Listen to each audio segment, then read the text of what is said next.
Right then, that's 2 films down, but with 2 still to Wait come, a second. let's take a look. It's my What? bit of the show now. Sorry everybody, this is Gal, our security guard. I know I'm the security guard, but I'm not just here to look macho. No? I've come here to ask you, James. How much do you reckon you know about the working world? A fair amount, you know, I've done a few jobs. I think it's time to find out how much you know. I've got 3 questions about the jobs we plucky Brits take on day in and day out.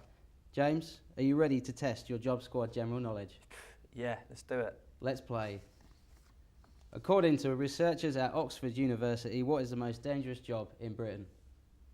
I mean, I can't think of one as such, but I'm going to go for, say, a skydiving instructor. Sorry, James. I would have thought it was being a security guard, but it's actually being a fisherman. Out of every 100,000 fishermen, 103 die at work. Wow. 50 times more than in most other jobs. Your second question, James. A GMTV poll found that corporate managers have the most satisfying job in Britain.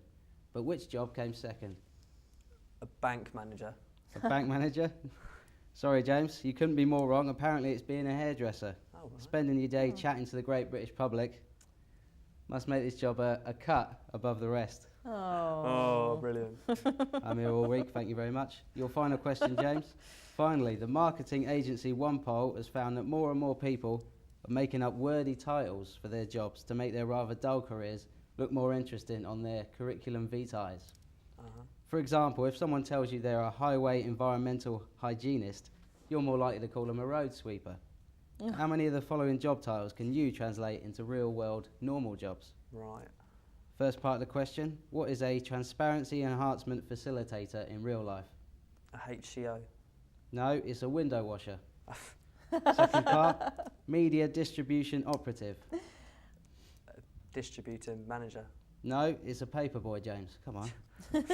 Third part, final part of the question. Underwater ceramics technician. What is that in real life, Right, James? because all these other jobs have been quite junior roles, I'm going to say a boat mechanic.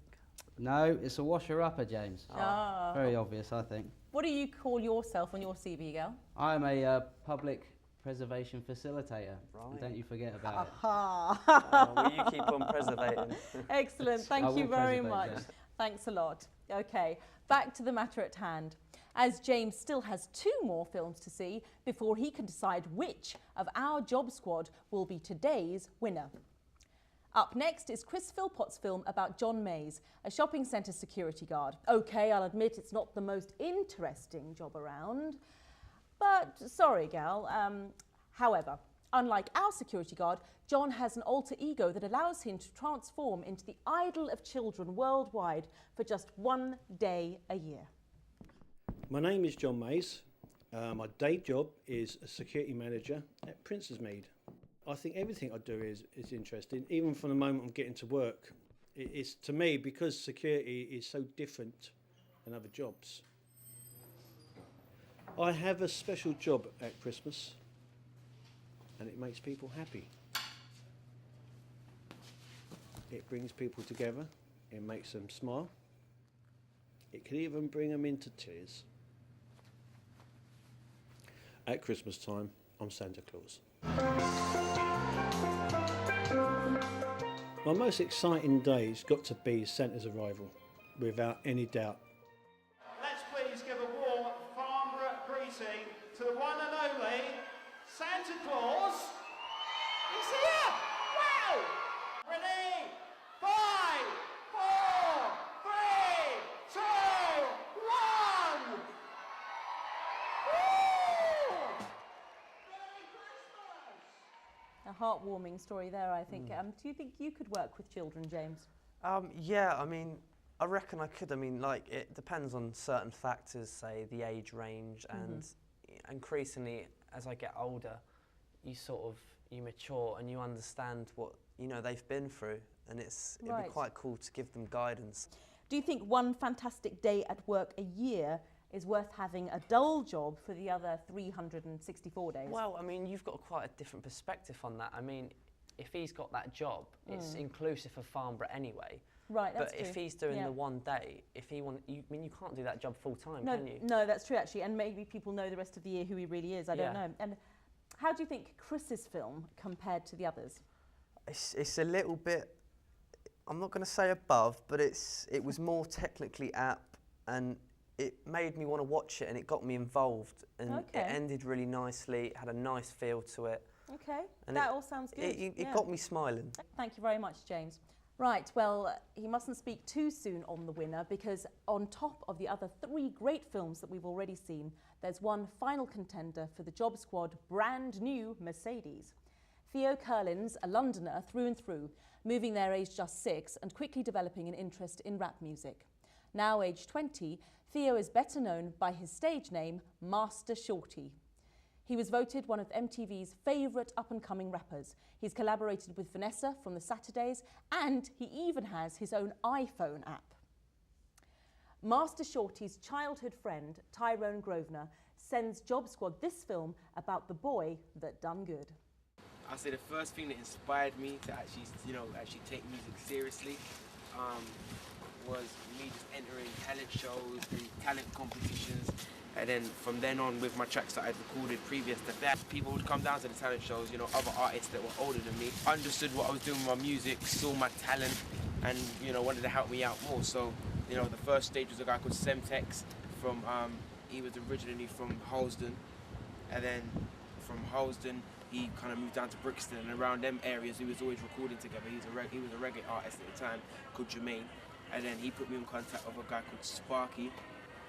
Sparky was another bashment artist from the northwest area, and I kind of rolled with him, and he put me on some of shows with like ATL at Wandsworth Citizens nightclub. He hooked me up with a support for B2K at the time, as well as DMX. Kind of warm up the crowd before the main act, and that kind of was the first kind of major performances that I did, gave me the ammunition to carry on. So James, are you a fan of rap music? Yeah, I mean, I'm more into sort of the rock genre, and I like the combination of the two, rap and rock. So, Right. But I mean, I love a bit of rap every now and again. Yeah. Nothing wrong with that, yeah. No, absolutely. I bet you'd like your own iPhone app as well, wouldn't you? I mean, that's a dream come true, isn't it? I don't know, is it? That's publicity in itself. Well, I guess it is. That's true. That's true, actually, yeah. Have you tried rapping yourself?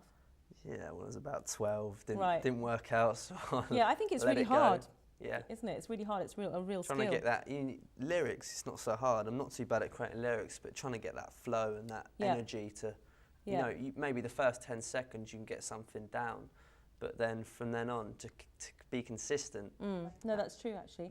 What did you think of Tyrone's film? It was really edgy, that's what I'm going to say, and it was had a nice raw feel to it. Yeah. Yeah, I think you're right there, actually. Okay, so the big question is, which of these films that you've seen today do you reckon is worthy of the brand new Mercedes? Before you make your decision, let's have a reminder of all 4 films. Will you pick film number 1, Catherine Elliott's film about Deno, the secret shopper? Film 2, Emma Buckley's encounter with Kay, the psychic? Film 3, Chris Philpott's journey to visit Santa at the North Pole, well, Farnborough Town Centre. Or Film 4, Tyrone Grosvenor and his childhood friend, the musical megastar in the making, Master Shorty. So, James, who's today's winner? Right, well, purely what I said earlier about giving me that sort of instant warm feeling, it's got to be Chris Philpott's film. Right? It made me smile. I mean, to have that alter ego and to be able to give something back to the community that you're protecting, your contrast into your job, that's absolutely magic to me. Brilliant, And that's okay. a nice bit of documentary filmmaking. Lovely. Well, I'm afraid that's all we've got time for on today's programme. All that remains is to say well done once again to the winner, Chris Philpott. We'll be sending off your Mercedes straight after the show. Fantastic. And thank you very much to James Rowland It's been a pleasure. for selecting our winning film. Thank you very much indeed. Thank you for watching.